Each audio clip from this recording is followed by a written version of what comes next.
Welcome back to the deep dive. Today, we're attempting to bring some order to, well, absolute chaos. We're tackling a film that's probably sparked more confusion and online debate than almost any other in recent memory. Martin Scorsese's 2010 thriller, Shutter Island. Oh, it's a masterpiece of cinematic storytelling, isn't it? Adapted from Dennis Lehane's novel. Yeah. And, like all the best psychological thrillers, it really forces you, the viewer, and the main character to grapple with some pretty terrifying questions. Yeah, like what even is reality? Who are we when the truth is just unbearable? And how far will our minds actually go to shield us from trauma? Exactly. And we know Scorsese, right? Goodfellas, Taxi Driver, huge films. Here, working again with Leonardo DiCaprio, he crafts something that feels like, well, a mix of things. Definitely. Part Hitchcockian mystery, part film noir, but with this really deep, unsettling dive into Freudian psychology. And it landed big time. I mean, $80 million budget. And it pulled in nearly $295 million worldwide. But honestly, the box office isn't the real story here. No, it's the fact that people just keep watching it again and again, trying desperately to figure out that ending. Our sources often mention that common feeling. I thought I got it the first time, saw the truth the second, but then the third time, I was just confused again. Right. So our mission today is to, hopefully, cut through some of that oppressive Shutter Island fog and give you a clearer path what the film's really about. Okay, so let's start right at the beginning. U.S. Marshal Teddy Daniels on that ferry in the storm. Yeah, the atmosphere hits you immediately. It's dark, gloomy. That music is just unsettling. And there's Teddy, looking really shaken, seasick. That seasickness, it's more than just him feeling ill, isn't it? It feels like the first big symbolic clue. Absolutely. It's telling us we're heading into the, let's say, stormy waters of Teddy's own mind. There's massive turmoil brewing under the surface. And this investigation, it's not going to be smooth sailing. Makes sense. So he and his partner, Chuck, or supposed partner, are off to Ashcliffe Hospital to investigate a missing patient. And right away, Scorsese starts dropping these tiny little clues, these red flags that are so easy to miss the first time around. Like the cigarette moment. Teddy can't find his own, and Chuck just hands him one like it's nothing. Why is that small detail so significant later? Well, think about it. A patient in a high-security mental hospital, especially one deemed dangerous or severely disturbed, they wouldn't be allowed to just carry around their own cigarettes and matches. Right, of course. So the subtle hint there is that Chuck is actually looking after Teddy, providing for him, not just acting as his partner. Okay. And then they arrive. The place looks less like a hospital and more like, well, a fortress. Barbed wire, towers, armed guards. Yeah, it screams high-security prison. And that immediately plants that seed of doubt, that key question. Is all this security meant to keep dangerous patients in? Or is it designed to keep Teddy out, to stop him from uncovering something and leaving? Precisely. So we get the layout. Ward A for men, B for women, and Ward C, the really dangerous patients, strictly off limits. But then comes the second big red flag, almost immediately. When they have to hand over their guns. Exactly. Teddy draws his weapon easily, smoothly, but Chuck, he fumbles. He's awkward, struggling with the holster. It's visibly clumsy. And that's huge, right? Because a trained U.S. Marshal would handle their firearm without even thinking. Second nature. Totally. That awkwardness practically screams that Chuck isn't a seasoned detective. He's Dr. Sheehan, a psychiatrist, someone clearly not used to carrying or handling a weapon. It's hiding in plain sight. Okay, so the investigation starts, and the psychological tension just keeps ramping up. Teddy walks past that woman in the garden. Ah, yes. The silent warning. She just stares at him intensely. She has this visible scar, maybe suggesting past trauma or attempts, and then she puts a finger to her lips. Shh. Like she's telling him, or maybe us, the audience, that there's a secret here, something hidden beneath the surface that isn't supposed to be talked about. A darker reality. Then we meet Dr. Cowley, the head physician. He comes across as very calm, progressive even. Right, he claims they're using modern humane methods, avoiding things like lobotomies or heavy drugs, instead trying to, delve into the subconscious to find a cure. Which, ironically, in exactly what this whole elaborate role play is, an attempt to get into Teddy's subconscious. And this is where Rachel Solando, the supposedly missing patient, comes in. Cowley tells her story. And it's horrifying. It really is. He explains she completely lost touch with reality, believes she was still at home. But the reason for her break, It's gruesome. Yeah. She drowned her 3 children in the lake. God, yeah. Brought them inside, sat them at the kitchen table like nothing happened until a neighbor found them. It's a shocking backstory designed to jolt the audience, but it also, crucially, primes us for the real trauma that's at the heart of the entire film. And then Teddy finds the note, hidden in Rachel's empty room, that small piece of paper. The catalyst, 4 laws, 67 who. That's the moment his suspicion kicks into high gear, isn't it? He's convinced it's a code, proof of a conspiracy. His paranoia just spirals from there. He starts seeing the whole hospital as some kind of secret CIA mind control experiment. Then Chuck vanishes, near Ward C, of all places. Which just fuels Teddy's feeling of being trapped, betrayed, isolated. Right, and his paranoia seems totally validated when he finds that woman hiding in the cave, claiming she's the real Rachel Solongo, telling him the doctors lock up sane people for experiments. It all seems to confirm his deepest fears. And all of this tension, this searching, it all builds towards that confrontation, the necessary showdown in the lighthouse. Where the truth finally comes out. The truth. Teddy Daniels isn't real. He's the patient, Andrew Latis. The entire investigation, the missing patient, Chuck, it was all an incredibly complex 2-day role-playing scenario. They called it the procedure. Crafted by the entire staff. Why? To force Andrew to confront the reality he's been desperately running from. The reality of what happened to his family, which is devastating. Utterly. Andrew Latis killed his wife, Dolores Chanel, but only after she had murdered their 3 children by drowning them in the lake behind their home. Andrew couldn't cope, so his mind created Teddy Daniels, the hero marshal, as a defense mechanism. Okay, we absolutely need to talk about the names here. The anagrams. They're not accidental, are they? Not at all. The sources really emphasize this. The names are deliberately constructed puzzles. Andrew Latis. Rearrange the letters. Teddy Daniels. AL becomes TD. It's like his mind just flipped the initials, created this mirror image.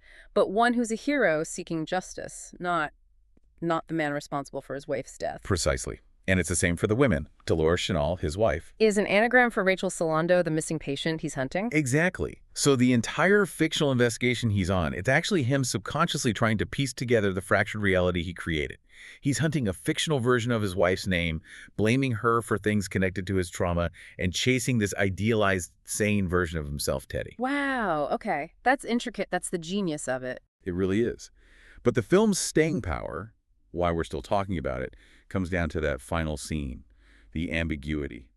It leaves room for debate. Right. Our sources basically outlined 3 main ways people interpret that ending. Yeah, the first one, and the one the evidence seems to strongly support, is the conscious choice. Andrew does remember the truth revealed in the lighthouse. He gets it. But the guilt, the pain of losing his kids, killing Dolores, it's just too much. So he consciously chooses to slip back into the Teddy delusion. Effectively choosing the lobotomy over living with that monstrous reality.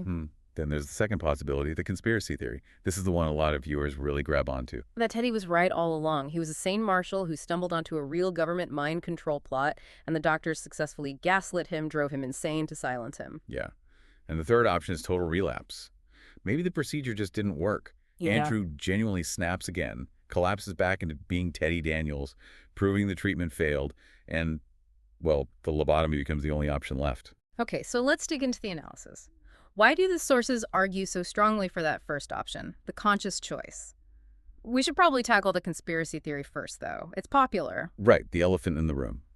People point to things like the patient whispering "run," or those vague hints about experiments. So why doesn't that hold up under scrutiny? Well, the main tool the sources use here is Occam's razor.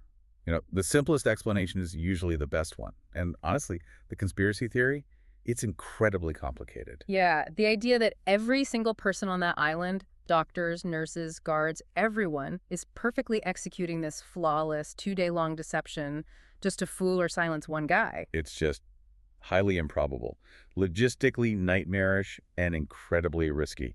The simpler explanation is that the doctors are trying a radical therapy on a deeply traumatized patient. Okay, so what about those specific clues people point to, the note, the whisper? Well, take the note. Andrew finds it way too easily, almost like it was planted for him, right? Part of the role play. And the story Rachel tells him in the cave about escaping barefoot. It's physically impossible given the terrain and security. It highlights the flaws in the fantasy itself. And the patient whispering, "Run!" Look, she's a patient in a mental institution. She's likely unstable herself.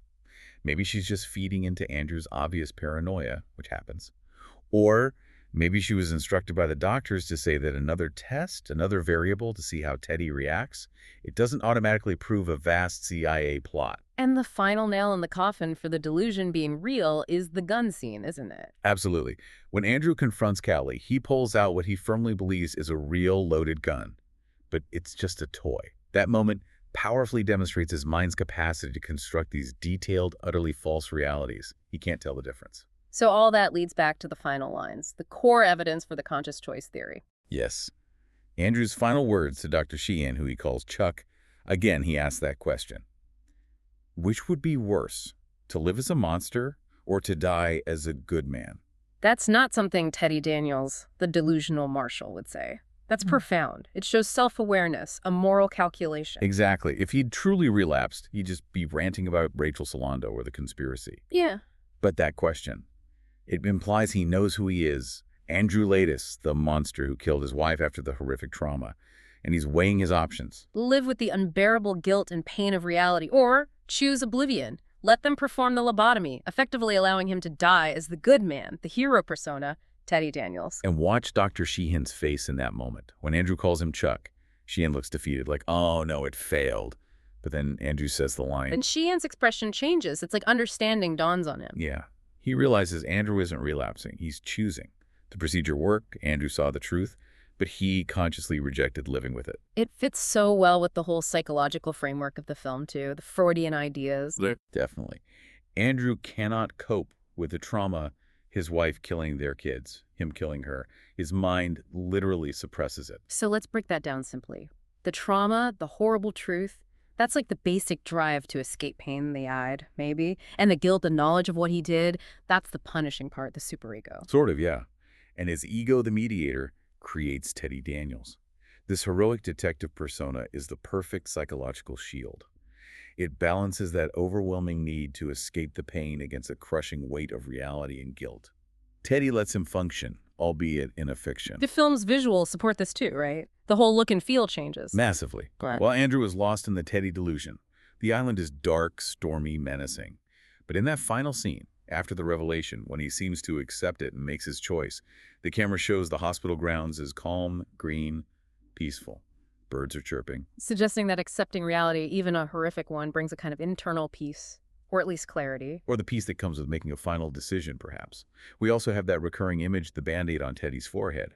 Yeah, it never seems to heal. It's a constant visual symbol of Andrew's mental wound, his violent act, the self-inflicted damage of his denial. The scar can't heal because he refuses to face the original core wound, losing his family, his actions, until that very last moment where he chooses to silence the pain forever. And there's that art reference, too, the way he holds Dolores in his visions. Oh, yes, the visual echo of Gustav Klimt's painting, The Kiss. It's usually seen as this symbol of passionate love, but it also carries undertones of loss, maybe even death. Andrew holds onto this image of his wife with love, yes, but it's inseparable from the tragedy and his guilt. So when we pull it all together, this deep dive really suggests Shutter Island isn't just a twisty mystery. It's a tragedy. It's a character study, yeah. The doctors weren't villains. They were arguably attempting a radical, perhaps ethically gray, but ultimately therapeutic intervention. And Andrew's final choice wasn't one of insanity, but a conscious, philosophical, and deeply tragic decision. It's just a profound look at how far the human mind will go to protect itself from unbearable truth. And thinking about that, there's one more detail from the sources, something Andrew himself suppressed. Before Dolores, before the tragedy, she tried to tell him something was wrong. Right. She described feeling like there was a bug inside her head, walking around, pulling wires just for fun. Yeah. A terrifying metaphor for her losing her grip on reality. And Andrew, he couldn't hear it. Or wouldn't. He ignored that warning sign from the person closest to him. He shut it out. So maybe the final thought we can leave you with is this. If our own reality is so shaped by what we can bear to face, how good are we, really, at distinguishing between an honest look at ourselves and our lives and maybe a more convenient fantasy? And how often do we miss the warnings from others, or maybe even from our own subconscious telling us a painful truth needs confronting before it's too late?